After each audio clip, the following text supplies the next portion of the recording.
Okay, I'm recording. How's it going, everybody? My name is Mark. The channel is called Mark's Music Place. And if you're new to the channel, please subscribe. Definitely hit the bell when I post new videos.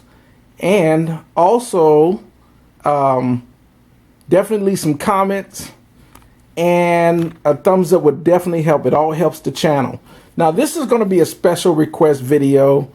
This is also geared toward people that may have bought a Behringer Eurodesk purposely. Now, the functions between the Behringer MX8000 and possibly the MX9000 share pretty much the same principality as far as functions. The only really difference is where you connect the cables and the meter bridge. The MX9000 has a permanent meter bridge where the MX8000 meter bridge can actually come off. It was an additional purchase. And in the MX9000, Behringer decided to make it permanent. There's also one called the Behringer it's called the Behringer 2442, I believe. And it's also similar to the MX9000, but the functions should be pretty much the same. So I'm going to do a walkthrough of the channel and all the buttons and the inputs,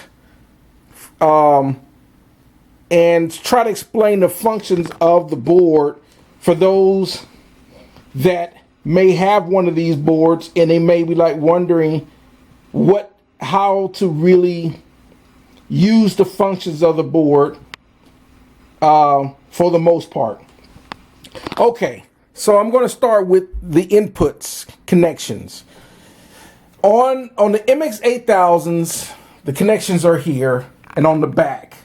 On the MX9000, they're all on the back. Okay, so you have your 24 mic input connections known as XLRs. These are 24. Now, there is a button that you push. If you push it down, it goes to, if you push it up, leave it up, it goes to mic. You push it down, it goes to line. That's the difference. So if you got something on a line input, in the line, you just push the button down and it switches.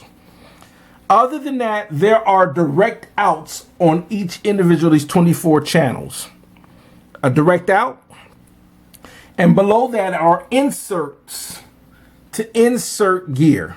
Okay, those are the 24 inputs on that channel. Now, on this section of the board is the master section. These top rows are bus send and returns. So these are inserts. These are inserts 1 through 8 are these top row. Okay. Below that, in here, you'll see below that, below these inserts for the buses is a main insert to insert a piece of gear on the main master bus, which is this fader right here. That's an insert point right here. Below that. Okay? So that's the insert cable to insert a piece of gear. So to come out, go through a piece of gear and come back, do an insert cable. These next three are outputs. This is a control room. I hope I got the camera. This is the control room output. This was what's going to my speakers. The control room here is controlled by the control room volume here. Okay. Below that would be a main out volume. Okay. Below that is a mix B So when you're using your mix B,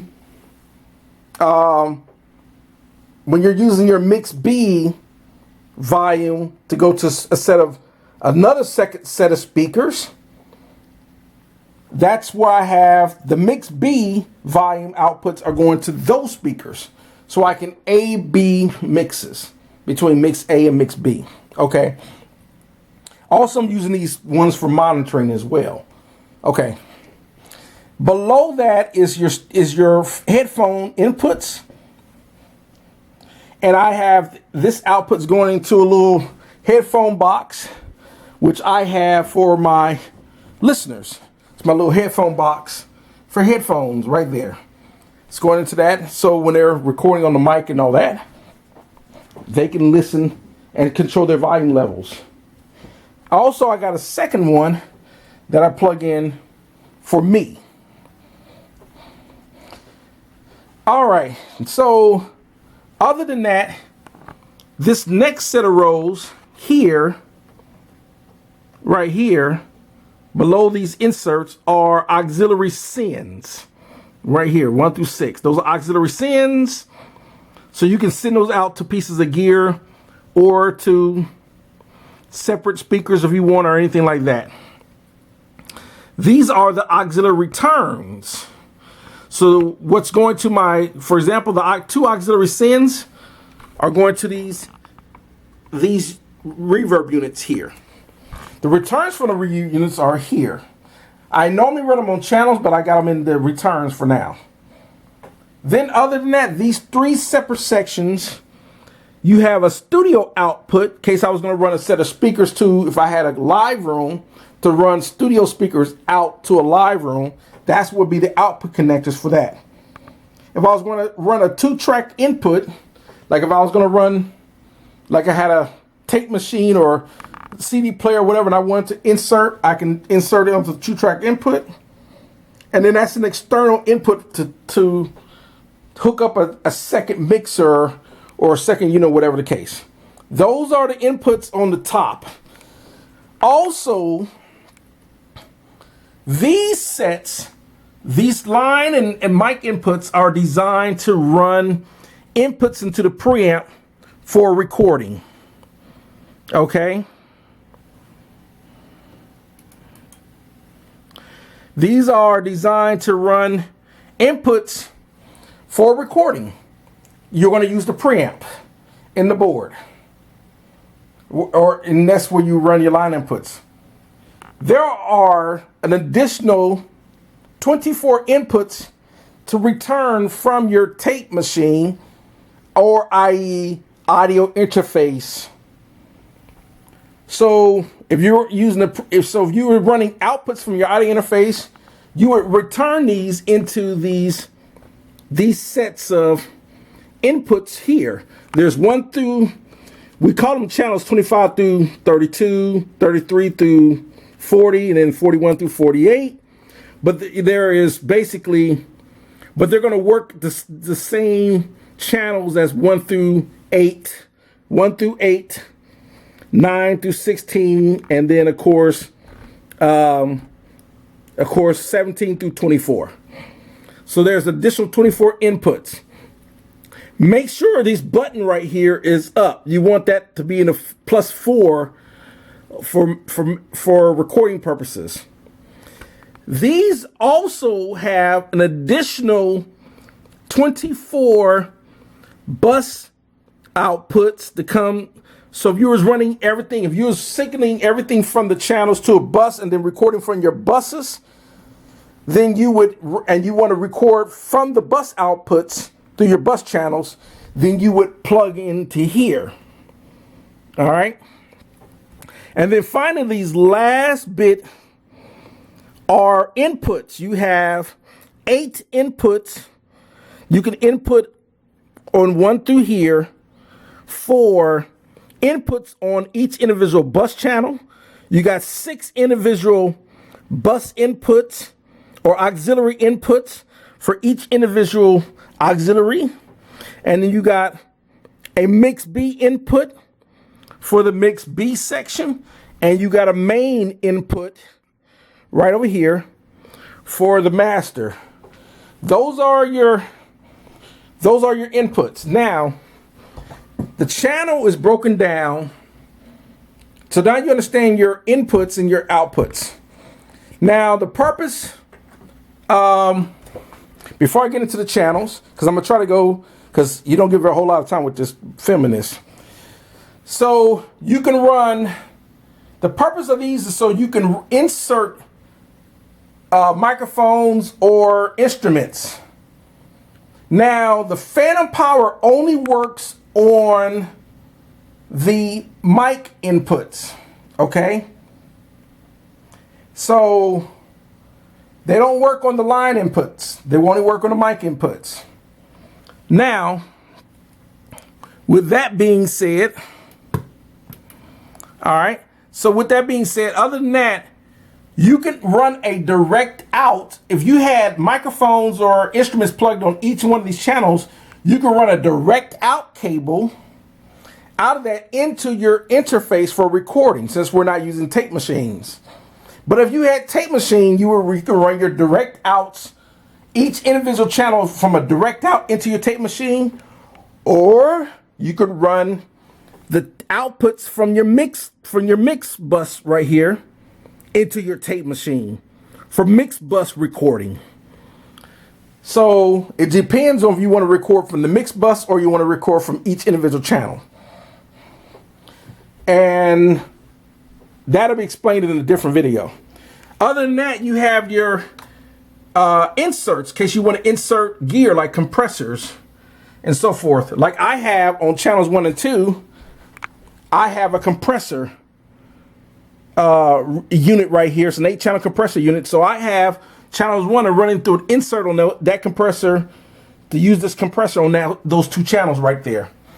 I also have an insert here because I'm running a compressor from the rack for compression, to control compression for that channel, because I have my mixer for my keyboards on a channel which is 19 and 20 here for listening to my keyboards here. Okay, now what makes this board a little tricky is the mix B can be used for monitoring, or it can be used for mixing as an individual monitoring mixer.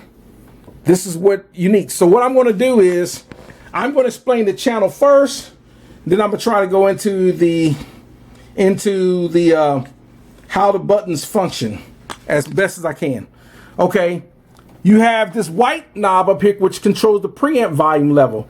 Since I have nothing plugged in the preamps, in none of the lines, I have nothing in the lines or the XLR inputs except for this one mic. The only thing that's going to affect the volume level, preamp volume level, is that particular mic. Like I have this dynamic mic in that channel. So if I start speaking into this microphone, I can go ahead and unmute it and I can start talking to the mic. And you can hear, you'll hear the microphone in the mix. Now, 1, 2, 2. Now you'll probably notice that I'm talking, you don't see any meter bridge lights because I have it on tape and not channel. So if I switch it on the meter bridge to channel, now you will see the meter bridge. Now you see the LED lights on the meter bridge. Okay.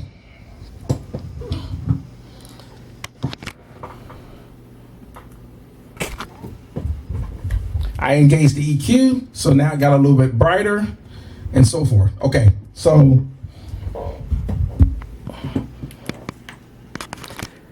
that's the only thing that has, because it's the only thing that I have going through the preamp on the console. That's where the preamp volume level is going to work. Now, if I wanted to, on each channel, there's the preamp volume level. Then you'll notice there is a switch to switch between channels 1 through 24 or 25 through 48. 1 through 24 are the input for here. If you switch the button down, it switches to the returns. which are these inputs, 25 through 48. Okay. As an example, my direct out is going into my input of my interface here. These two connectors right here are coming from my preamp of my Focusrite. So if I want to use, instead of using like the preamp, or if I want to use the direct out, and I can change the direct out. For example, you know, if I wanted to, I could. For example, this microphone, I have the track armed to see the direct out, right? So if I was to take this direct out and switch it to here, I'm sorry, on this microphone, direct out. Okay, unmute the channel, bring the volume level up, start talking into the mic. Because I'm using a preamp in the console, the DAW is going to see that signal. Easy as pie, right? Bam, there it is. Okay. Now,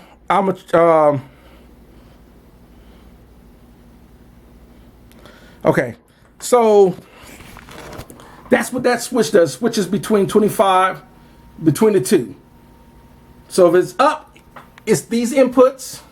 If it's down, it's the other inputs on the back. Of course, you have your EQ section. You can engage it. There is a 75 hertz filter. So anything below 75 hertz will cut off if you engage that filter. You do have the auxiliary. And the auxiliary allows you to use pre or post. So if you push the pre, no matter what position the fader is or in, it will not affect the send. So for example, if I was to play something through here, if I hit pre, no matter what position it is, the volume's still going to leave out of the channel and go full volume to that auxiliary. If I push it up and go to post, if I bring the fader levels down, it's going to bring the volume to that auxiliary down as well. That's the difference. These are the individual auxiliary send volumes, and you can you'll notice here that you have pre and post for 1 and 2. Then you got 3 and 4, but there is also a pre and post for 3 and 4. But hitting pre here, pre, that leaves it on post on 3 and 4. But if you want to use 5 and 6, you have to shift here, 5 and 6, okay? Now this becomes 5 and 6 by hitting the shift buttons. So you can have up to 6, but 3 and 4 and 5 and 6 are shared. Then there is a source. If you hit this, now 3 and 4 and 5 and 6 will now, depending on this switch position, will send these two to the main channel if those are up, or it's going to send the mix B. It's going to send the mix B if those are down. This is probably the most confusing part. Okay, now mix B, if these are up and you're using the channels, mix B becomes a separate mix. Right? If you push these down, then you can go between A and B. You can, so this is what was confusing. I'm gonna use my piano as an example. Right now, you can hear the piano. You can hear the piano because the piano's actually plugged in, the mixer's plugged into here. So it's plugged in on actually plugged in on channels 43 and 44. So I have channels 43 and 44 muted on the main faders, even though it's called 19 and 20, but when you switch it, it becomes 43 and 44. 43 and 44. I hope that's not really too confusing. Okay, so right now, even though it's muted with the buttons up, because I got them in this other, the tape return, which is, that's why it's called tape return. If you look here, it says tape returns, right? So what's good? You can hear, because mix B becomes your monitoring source. Okay. So I can hear that unless I turn the mix B volume down. Then I won't hear anything. Okay. I turn mix volume up and you can hear the piano now. Now, if I don't want to use mix B's for monitoring as I'm monitoring that, I can go ahead and push these down, and now it switched those in the plug in the back. Now switches to the main faders, and 43, 41 becomes now 19 and 20. So I can play this, and all I gotta do is unmute the channels, and now I can hear piano again by unmuting those. So when these are engaged to use the secondaries, of course, 25 through 44, these inputs, when these are down, when you push this, it switches. When you push them down, it switches from the mix B to the main. Okay. But if you leave them up, it switches it from the main to the secondary mix. So the main master, mix, volume, so forth. Right? Now you still have to turn the mix, and the great thing about that is you don't even have to turn this on. You don't even have to engage. None of these mix buttons, because it automatically does it based on here. Okay. Now, here's another tricky part about this. This can be confusing. I hope you're with me so far. Now,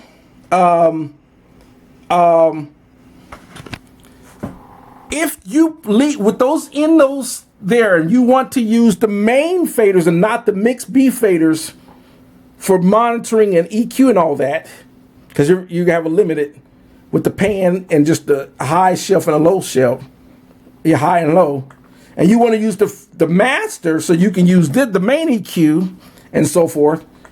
What you can do is you switch for the mix B, where I'm controlling the volume with mix B here.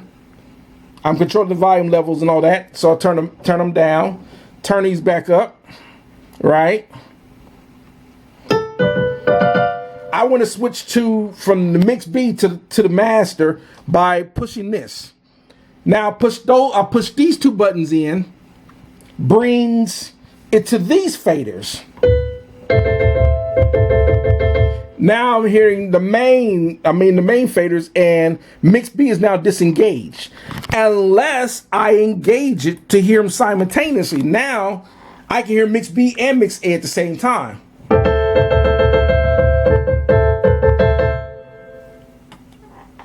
If that makes sense. Okay. Unengage it. Now I'm only going to hear the main mix. Unless I switch them up here. Now here. And the main mix, I switch it up here, and the main ones now become disengaged. So it doesn't matter if I have it here. I can pull these down. You'll still be here because it's coming through mix B. I hope that makes sense.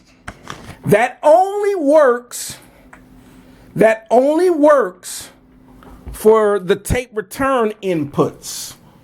Okay? If I went to channel 9 where I have my microphone plugged in, that switching between main A and B will not work. You can only hear channel A. It's not going to matter switching between A and B here on channel 9. Because if I push it down, I can turn mix B on or whatever.